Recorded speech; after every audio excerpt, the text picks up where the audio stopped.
भारत भूमि हमारी, जो स्थान है सबसे प्यारी वो है भारत भूमि हमारी। वीर पुरुष के इस धरती पे एक रचनाशील संसार है, पूजनीय इस विश्व में है, वह स्वर्ग का नाम बिहार है, वह स्वर्ग का नाम बिहार है।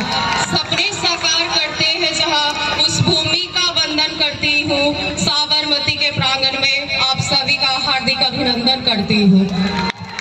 A warm welcome to everyone. Firstly, I would like to thank my school to give me a wonderful opportunity to deliver a speech on the special topic ISRO.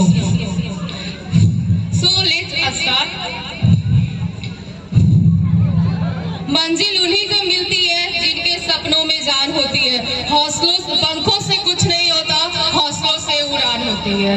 ये बात है 1960 की। कुछ लोगों का कहना है कि जब हमारे इसरो की स्थापना की गई थी तो हमारे पास व्हीकल्स नहीं था, हमारे पास उतना इकोनॉमिक रिसोर्सेस नहीं था, तो हमारे देश ने बाकी देशों से मदद मांगी, अमेरिका और रसिया जैसे देशों से मदद मांगी, तो उन्होंने साफ देने से इनकार कर दिया। ऊपर से वो हम पे हंसे भी थे कि भारत जैसे एक गरीब देश को, जो अभी तुरंत ही हाल में ये हमारे ये आजाद हुआ है, ऐसे देश को स्पेस एजेंसी की क्या जरूरत है। तब हमारे साइंटिस्टों ने हार नहीं माने थे। कुछ लोगों का कहना है, या पढ़े हम लोग भी जानते हैं कि हमारा जो पहला रॉकेट था वो साइकिल और बैलगाड़ी से ले जाकर लॉन्च किया गया था। लेकिन ये तो बात थी सुनी हुई। अब जानते हैं कि इसरो की नींव रखी कैसे गई।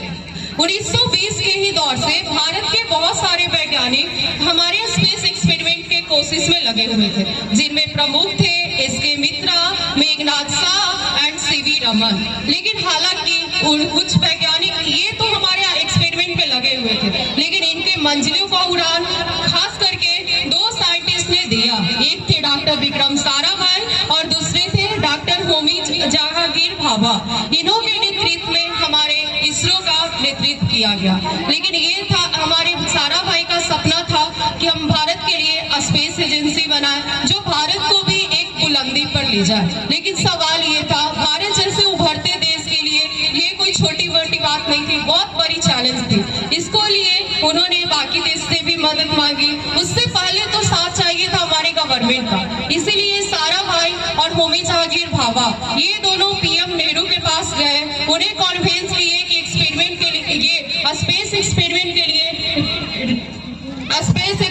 के लिए कुछ योगदान दो। उसके बावजूद उन्होंने कॉन्फ्रेंस किया, फिर नेहरू जी तैयार हुए और साराभाई के नेतृत्व में इसरो की यानी कि इसको अस्कपार की 1963 में इसकी स्थापना की गई। इनको स्काट यानी कि Indian national committee for space research, इस तरह से इनको स्काट की नेतृत्व रखी गई।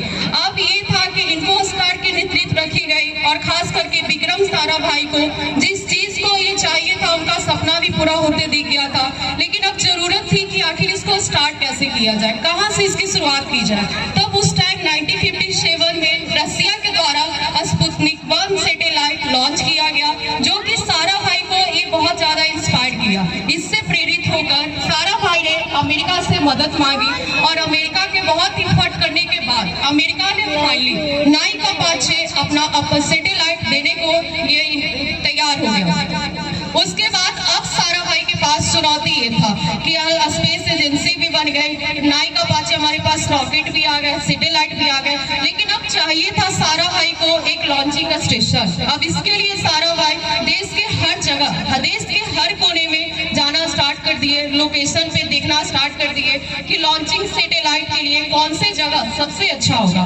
वो हर जगह पे अपना लोकेशन एक्सपेरिमेंट करते रहे। फाइनली वो त्रिवेंद्रपुरम के थुम्बा एक मछुआरों का गांव है, वहां पहुंचते हैं। वहां पहुंचकर एक देखते हैं वो अपने कंपास में कि वो एक वहां पे एक चर्च था, बहुत बड़े चर्च। वो चर्च में देखते हैं कि उनका जो कंपास का नीडल है वो बिल्कुल ना ही साउथ डायरेक्शन में है ना ही नॉर्थ डायरेक्शन में है, यानी कि वो जो कंपास है वो बिल्कुल मैग्नेटिक इक्वेटर पे है। इसका मतलब ये था कि ये जो गांव है वो ज्योग्राफिकल इक्वेटर पे है। तो ये साराभाई को जिस जगह का तलाश था लॉन्चिंग स्टेशन के लिए वो बिल्कुल परफेक्ट था। थुम्बा जो एक छोटा सा मछुआरों का गांव था, त्रिवेंद्रपुरम में है। तो ये अब ये जो चर्च था वो तो सही था, साराभाई को पता था कि लॉन्चिंग स्टेशन जितना ही मैग्नेटिक इक्वेटर ज्योग्राफिकल इक्वेटर के करीब होगा उतना ही लॉन्चिंग करने में स्पिन बूस्ट मिलेगा रॉकेट को।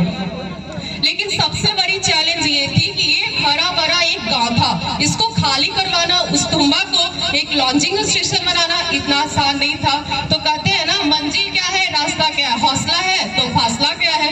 अब ये इतना तक पहुंच गए थे, पीछे हटने वाले थे नहीं सारा भाई। अब इतना होने के बाद वहाँ के जो चर्च फादर थे उन्होंने कन्विंस किया कि कैसे भी करके ये चर्च और ये गांव को, ये सारा भाई को यानी साइंटिस्ट को लॉन्चिंग स्टेशन बनाने के लिए दे दिया जाए। तो ये चर्च ने बहुत मदद की, लोगों को समझाया, गांव वालों को समझाया, तब जाके 100 दिनों के अंदर ही, मात्र 100 दिनों के अंदर ये पूरे तुम्बा को खाली करवा दिया गया और रिलोकेट बगल के गांव में कर दिया गया। इस तरह से वो जो चर्च था उसको असेंबली डिजाइन और लॉन्चिंग सेंटर बनाया गया। इसके बाद ये इसरो यहीं तक नहीं रुका। 22 अक्टूबर 1963 को हमारा पहला रॉकेट सक्सेसफुल लॉन्च किया गया और इस तरह से भारत ने अपना रखा अंतरिक्ष की दुनिया में पहली कदम। और इसके बाद हमारा देश रुका नहीं, हमारा स्पेस एजेंसी रुका नहीं। और इसके बाद हमारे 22वें इंडिपेंडेंस डे पे 15 अगस्त 1969 को इनको स्पार्क की मिली एक नई नाम और जन्म हुआ इसरो का, इंडियन स्पेस रिसर्च ऑर्गेनाइजेशन। और इस तरह से इनको स्पार्क बन गया इसरो। और इसके बाद हमारा ये इसरो आज किस बुलंदी पे पहुंच चुका है, ये सब हम लोग देख रहे हैं। 2008 में मंगल पे, 2008 में चांद पे पहुंचकर सबसे पहले पता लगाया कि हमारे चंद्रमा पे पानी है। जो देश नहीं कर चुका था वो हमारा ये इसरो करके दिखाया। उसके बाद मॉम मिशन के जरिए मार्स ऑर्बिटर मिशन, जिसे मंगलयान भी कहते हैं, जो 2013 में लॉन्च किया गया। ये मिशन के जरिए भारत पहला देश बना जो पहले प्रयास में मंगल पे पहुंचा। इसके बाद भी हमारा इसरो रुका नहीं।